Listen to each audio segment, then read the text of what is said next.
what can you say about, a man like G-Bo the man, Pro? G-Bo, first of all, G-Bo the Pro, man. Come on, man. Every time you say G-Bo the Pro and Double R's, the classic mixtapes. I mean, besides being a humble brother, man, you know what I'm saying? He's very humble, very down to earth. But when you say G-Bo, I mean, right now I was on my way, yo, let's go to G-Bo. Like, G-Bo, let's go. You know what I'm saying?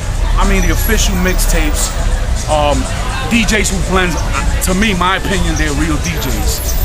Right now, we got all these DJs that are just scratch and throw the record in and stuff. G-Bo, you know what I'm saying? He broke records. Don't get it twisted. He broke records, and whoever don't know that language, that means that he put a lot of records on. You know what I'm saying? So he broke records. So don't get it twisted. So G-Bo did a lot of that on some of his mixtapes.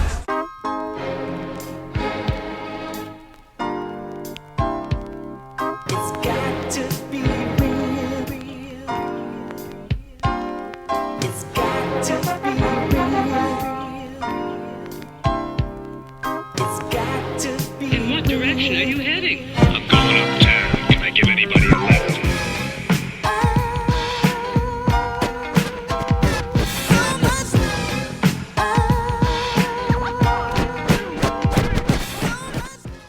TV, your man Big Jax, man like Royale. We chillin' Spanish Harlem, feeling real nice, and we happen to run into somebody very special right here. My man, G-Bo the Pro. G-Bo the Pro, baby, over here in my home turf, my home town of El Barrio, Spanish Harlem. Chilling with my man Big Jax, my man Royale. Doing it up, man. It's a way back Wednesday, so I'm getting prepared to rock out, take it way back. That's what we do over here, man. Now, for anyone who's watching this, if you're not familiar with the name G-Bo the Pro and Double R, I'll put you up right now, all right?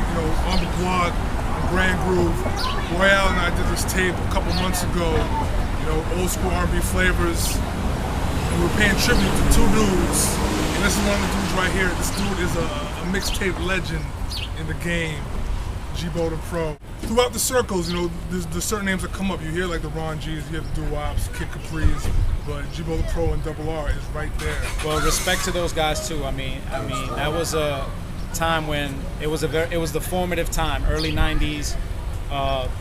Before that group of me, Doo-Wop, Ron G, there was the Kid Capri's, the Brucey B's, the Star Childs. Those were really the first guys, and Kid Capri kind of took it to another level where everybody that was a DJ at that point wanted to start making tapes.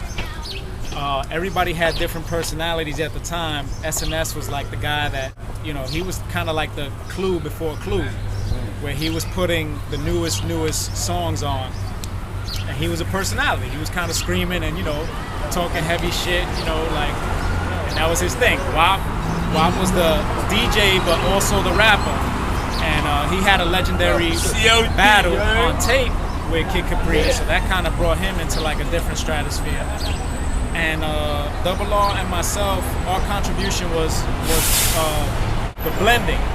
Now we didn't do typical 2 turntable type of blends. We did multi-track blends. We did 4-track blends early on. And when people first heard our tapes, they were like, yo, how are these dudes doing these kind of mixes? There's nothing offbeat, all the mixes are crazy. It's 4 things happening at one time. How is this even possible? And the secret was that it was multi-track. And the other thing that we were known for was for not really talking on the tape. We would stab the tape twice. We would stab it on one side, it's the DJ Ray, Double R, G-Bo the Pro. And on the other side, it would be, it's G-Bo the Pro and the DJ Ray, Double R. So that's how we kept it equitable, and that's how we made our mark in the game. Now, who are some of the cats that, really influenced you when you guys were coming up and making tapes? Well, style-wise, I think the guys that influenced us the most, style-wise, were the Latin Rascals. Now, the Latin Rascals are from this neighborhood, and they don't really get a lot of play in hip-hop. But in the late 80s, they were on 98.7 KISS, which was one of the stations that was playing hip-hop at the time. And they were doing these remixes and these mixes that were just what? Like, are you serious? Like, they had like they would put organs or like synthesizers on the record rock box, and they would just add their own thing to it. It was just out of hand, and they didn't talk. They were just on the super low, and they eventually moved into freestyle music, which was, you know, again, like at that time it was just very prominent, and it was very much alongside hip hop at the time. It was the street music it was the street music. A lot of the Latin cats were very much into freestyle, so that was where they went into it. And their mentor was Jelly Bean Benitez. Now I'm going a little further back. Jelly Bean Benitez, another Puerto Rican cat, but I mean, this dude, he doesn't get mentioned in hip hop circles. When I say that the dude was in the studio with Russell Simmons creating joints, that's what it was. Jelly Bean Benitez is, again, overlooked. He doesn't get really the dap in hip hop. And quietly, he has a publishing empire that not too many people can match.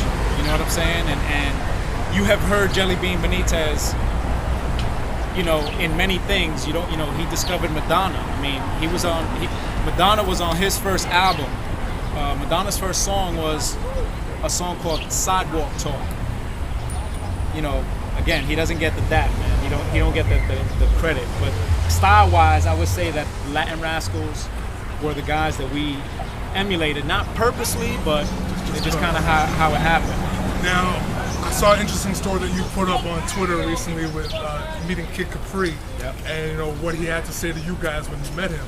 So let's talk It was about crazy. Double R is a shadowy figure. Like, he's not a, you know, get on camera, get on you. You don't. If you look for Double R on YouTube, you will not find him. He's on the super low. So to get him to go to an event is like crazy. Is you know, pulling teeth. So that's my dude. I love you, man. I love you, Double R. But you know, that's you. But there was a Rocksteady thing that they did. They do every year, and I took him. You know, I was like, come on, let's go to this Rocksteady shit. It should be hot.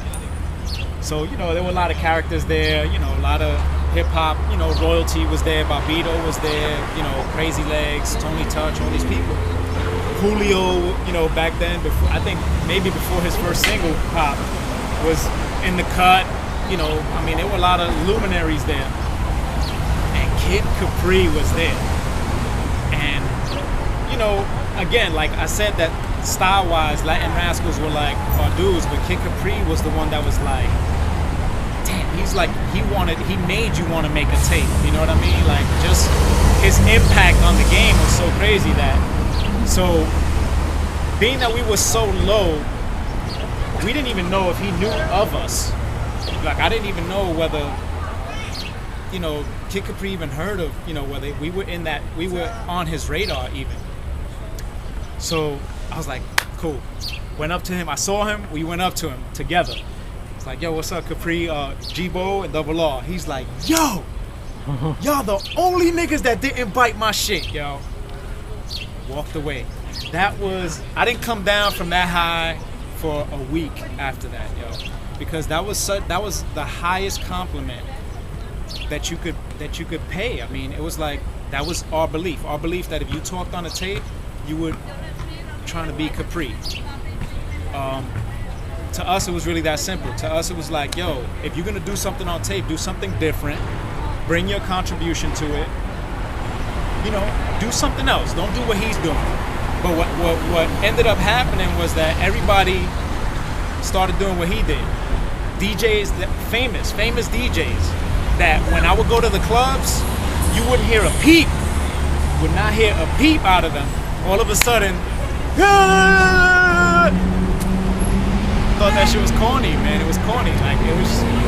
I understand that that's hip hop, and it was hip hop really early on, and that was kind of part of the whole thing of a DJ was to be on the mic. But then for a long time, it wasn't about the personality of the DJ imposing his personality on the crowd. It was about the music.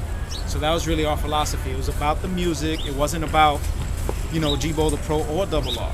It was about what we put down on those tapes. What kind of girl do you think I am?